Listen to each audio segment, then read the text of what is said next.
तन्त्र के हो? तन्त्र के हो? तन्त्र भनेको के हो थाहा छ? तन्त्रको एउटै मात्रै अर्थ हुन्छ जसले शिवत्वलाई प्राप्त गरोस्, तन्त्र त्यो हो। तपाईहरुलाई तन्त्रको विषयमा वर्णन गरेर सुनाउँदैछु। एउटा दुईटा श्लोकको विषयमा वर्णन गर्नेछु, सुनिदिनु होला।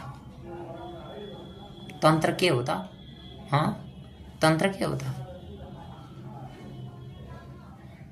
हो, यही जानिदैन भनेदेखि तन्त्रको विषयमा सुन्नु होला। दीपो चर्म परिधाना शुष्क मांसो भयानकः कपाल माला भरणो भैरवं स्मरणं शिवम्।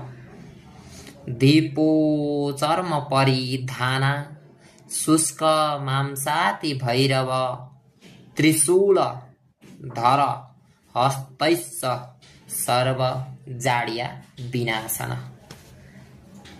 के हो? के हो?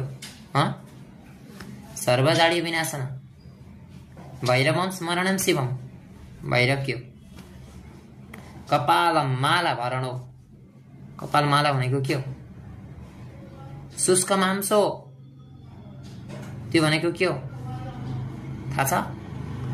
तन्त्र गर्नेहरूलाई यो ध्यान चाहिँ आउनै पर्छ। यो ध्यान बिना भैरवजीलाई ध्यानै गर्न जानिदैन भनेदेखि के तन्त्र गर्नु? तन्त्र गर्नु यो पहिलो स्टेप ध्यान। यो ध्यानको अर्थ मैले लेखेको छु, यो म हजुरहरूलाई भनिदिन्छु। यो ध्यानको अर्थ के हो भनेर। हात्तीको छालाको जसले वस्त्र लाउनु भएको छ हैन, जसको रूप सुखा अथवा कंकालको स्वरूपमा छ, जो चाहिँ कंकाल स्वरूपमा हुनुहुन्छ, जसले हातमा त्रिशक्ति स्वरूपा त्रिशूललाई धारण गर्नु भएको छ। कस्तो छ? त्रिशक्ति स्वरूपा त्रिशूललाई धारण गर्नु भएको छ र सम्पूर्ण